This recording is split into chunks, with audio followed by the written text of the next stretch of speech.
Hey, Dr. Joe here. So we talked about a lot of different things in our event on Thursday night, and I wanted to do just a quick summary video, and then there were some questions that I didn't get to on the Q&A.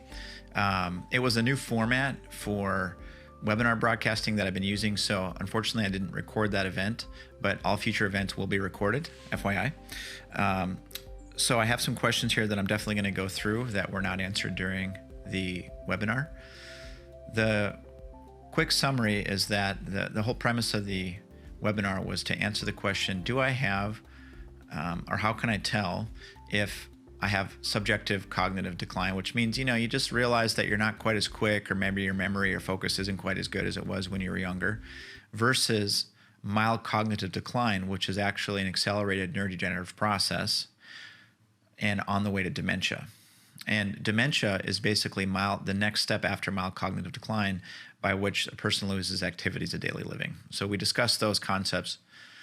The way that we figure this out is by evaluating something called cognitive domains. And we talked about 6 cognitive domains.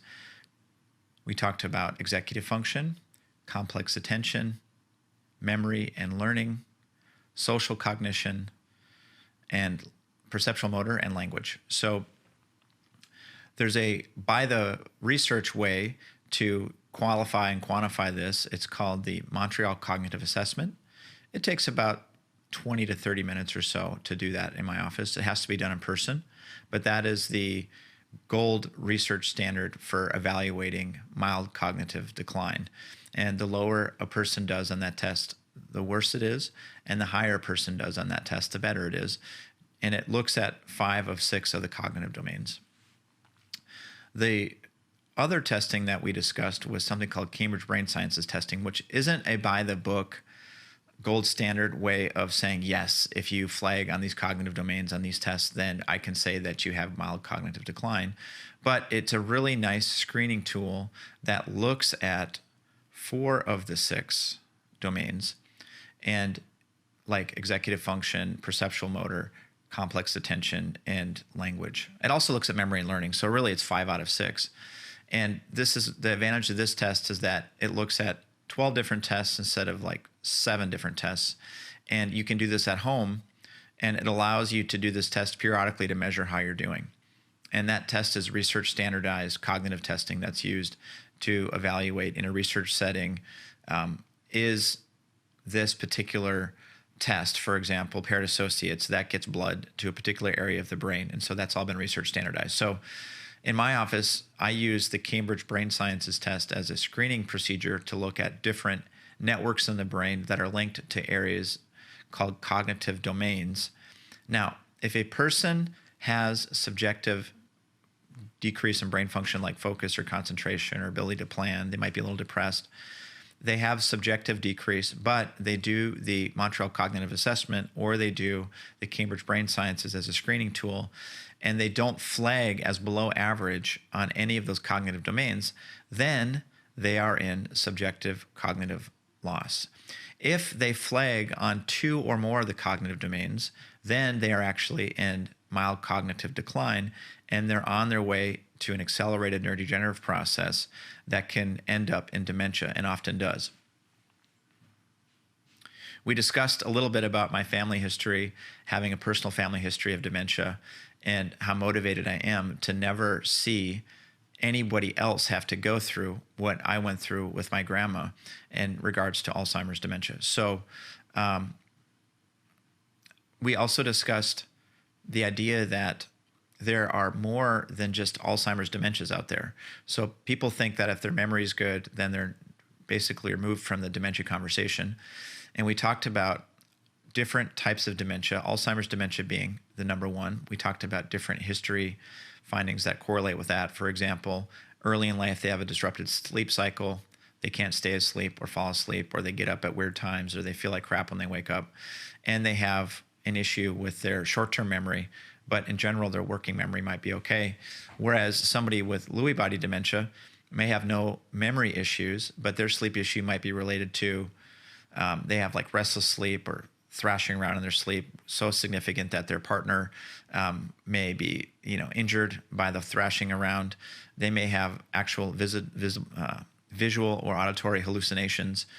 And so the exam in somebody with Lewy body dementia, independent of the Montreal cognitive assessment and independent of the Cambridge testing, but bedside exam, for example, the realized assessment that we went through, actually can help us determine if these networks are offline decades ahead of the actual mild cognitive decline. So about 10 to 20 years before mild cognitive decline, we have a pre-cognitive decline period, which is where most adults are, and the goal is to outlive all this stuff. So just a quick summary, we talked about Alzheimer's dementia, Lewy body dementia, frontal temporal dementia, vascular dementia, cognitive affective cerebellar syndrome, and something called chronic traumatic encephalopathy, which has to do with concussions and blows to the head, which many people have those type of injuries in their history. And we know that generally people that have cognitive decline can absolutely have more than one of these patterns at the same time.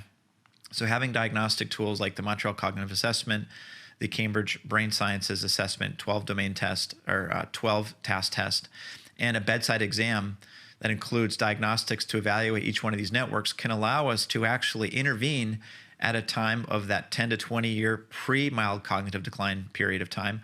Or if a person does flag in 2 domains and they are in mild cognitive decline, there are things a person could do nutritionally or with specific brain exercises. And I showed 2 different apps that actually we use in our office, one of them called Focus Builder and another one called EQ, that can be super helpful in not only exercising these networks, but we see people actually gain function of their cognitive domains back.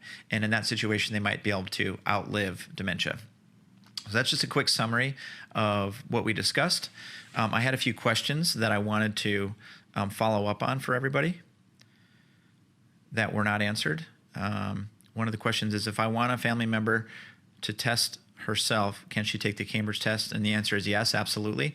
You don't need to consult me to have the test run. So if you wish to have the test run, at the end of this video, I will include some contact details for how to reach out to our office if you're not an existing client.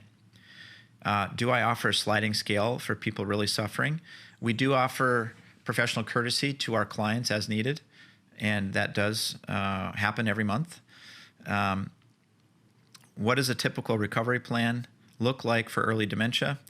Supplements, exercise, brain training, what is most important? And I love this question, and I think the answer is the problem, I think, with approach to cognitive decline is we wait till cognitive decline is there, and then we try to intervene. And right now, in the literature, there's 2 different models. There's what's called the univariate model, which is looking at like a single drug to try to manage this complex web, and nothing has been successful to treat this condition. And then there's what's called the multivariate model, which is looking at things like diet, exercise, supplements, like what you asked in this question. And there's some really cool information about that out there. But there is, in my experience, no typical recovery plan. The recovery plan will be determined by the significance of the actual cognitive decline, how many domains are affected, 1 to 6, the severity of the decline in those areas of cognitive domains, and then also what have they already tried. So if their exercise is perfect, then I'm probably not going to do a lot with exercise with them. If their supplements are harming them and they're not aware of it, then maybe we start there. So it really just depends on the case, and it's on a case-by-case basis, but there is a clear map for every person that we can determine by going through the steps of taking a history, determining what type of cognitive domains are diminished, what type of exam findings do they present with that would make them vulnerable to which type of dementia.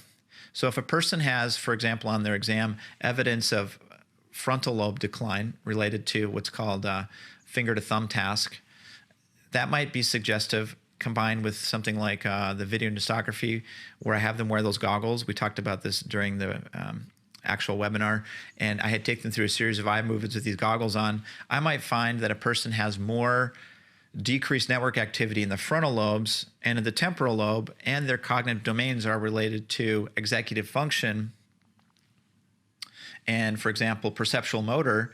And so that person looks like in 20 years, even if I catch them at like 20 years old, in 20 to 30 years, especially if they have a family history, they might be the person on their way to frontal temporal dementia, What follows is if we're able to give them brain exercises through like the app Focus Builder or EQ, or I'm able to give them specific body work or brain rehabilitation if they have chronic traumatic encephalopathy from concussion, and they no longer exhibit the positive exam findings at the bedside or with diagnostics, and their Cambridge test improves, then they may actually recapture that cognitive function, and they may not progress all the way to mild cognitive decline, which is the slippery slope to dementia.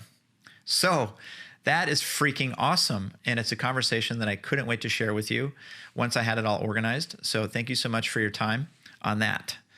Now, if we get into the next question, can we begin with you soon merely from the Cambridge test results you have? Is there a waiting list? So yeah, if you've already done the Cambridge testing and you'd like to schedule an appointment for me to go over the results specifically with you, I'm happy to do that. You don't need to have a full like patient-doctor relationship with me. I can definitely consult with you specifically on this issue. And Nancy, our admin, can definitely help you get set up with that. And she's aware of the scheduling and the waiting list and how all that works. So she'll help you with all of that. Again, her details will be at the end of this video. Another question I had was, what is the link between dyslexia and dementia? I've been dyslexic forever. Are you saying it could come on later in life in some people? Well, yeah, definitely people as they age can have more difficulty learning. Dyslexia really isn't just like transposing letters or numbers. Dyslexia is a neurological condition by which a person may have difficulty learning for various reasons. And so imagine a person always had dyslexia. That would be suggestive that the cognitive domain related to language and not language, well, sometimes language, but memory and learning are not developing ideally, right? And so that doesn't mean that they can't do awesome things with these other networks. And often people that have dyslexia develop amazing prowess in other networks to compensate for loss of function or development in that area. But what's cool about this model is we can identify the areas of the brain or the networks that aren't working particularly well in dyslexia at the bedside with the diagnostics that we talked about. And what follows is if I'm able to get those networks up and running by giving specific brain exercises after I've stabilized fuel and energy to that area, there's a whole process of brain activation that takes place. We can see the output of those networks improves, and actually I've absolutely seen both children and adults no longer meet the diagnostic criteria for dyslexia by doing that effectively. Now, in relationship to dementia, imagine you have a cognitive domain related to learning and memory that never really worked well. That's one. If that never works well, generally what can happen is it can continue to not work well, and it can get so bad at some point that it becomes a cognitive domain that's underperforming statistically related to a mild cognitive impairment. Now, if a person has two cognitive domains that are mild, that are not working, then they could have mild cognitive decline, and then they're basically on an accelerated route to dementia. So what we want to do is, especially if that person has a family history of dementia, is we want to like stop what we're doing, evaluate what lifestyle factors are contributing or maybe a barrier to the success, address those things first, and then get into a brain rehabilitation program, and we can see pretty amazing things happen. Okay, can I give you all an interpretation of the test results of the Cambridge test? So I think what the question is, hey man, I already did this test. I really want you just to go through what these different tests are and what they mean more specifically than what you gave us on this particular presentation. I'm happy to do that. So if that's what you would like me to do, please email Nancy responding to this email that sending out the video, and just say, hey, look, I'd really like to hear Dr. Joe speak more about the 12-task test in Cambridge, what each test means, what network it actually relates to, and what I might be able to do to address this if it's not performing well.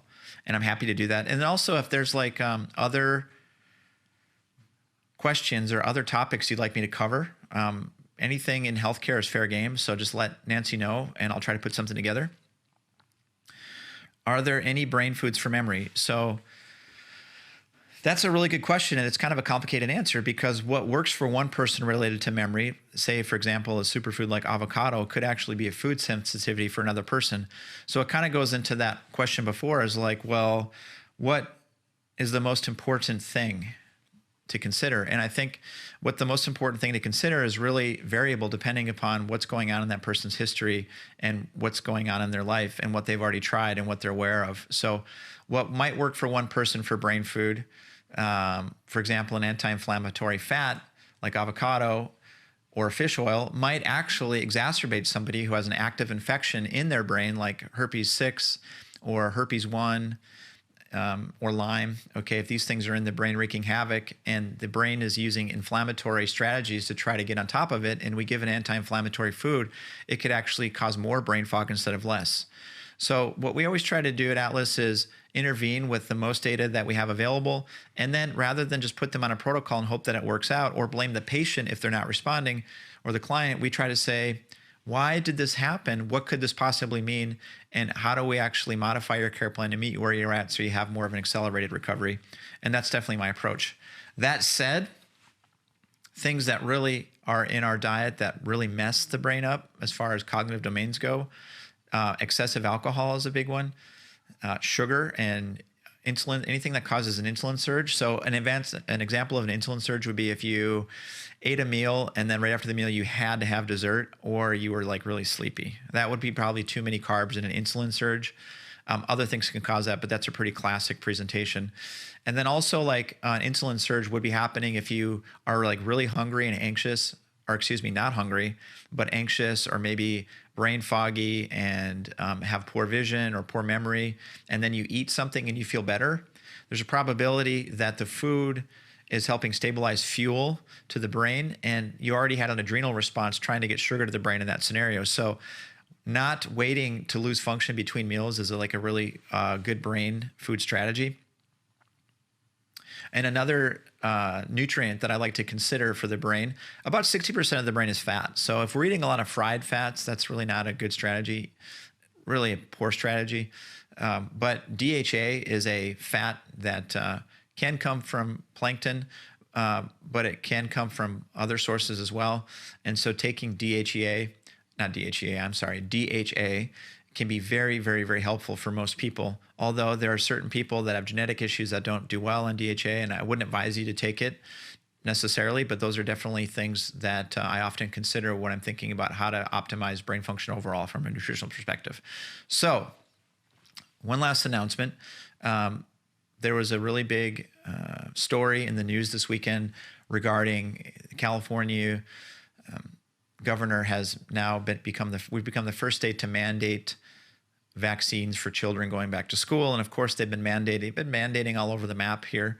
There's mandate here, mandate there. And so there's a lot of people that have already reached out to me concerned about this mandate. Of course, my role isn't to get into some sort of political discussion about the validity of what the government's deciding to do.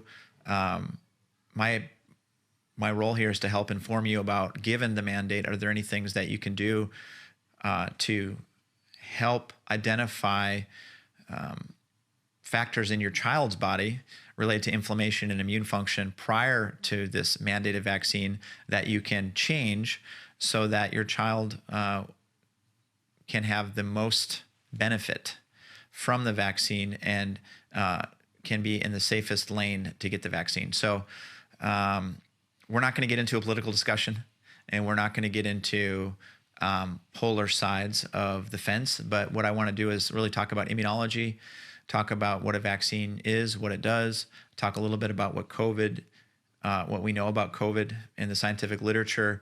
And I want to share information with you that can make a difference potentially for your child and for your family. So that's going to be the next event coming up on a webinar. So look for that. And hey, this was a lot of fun.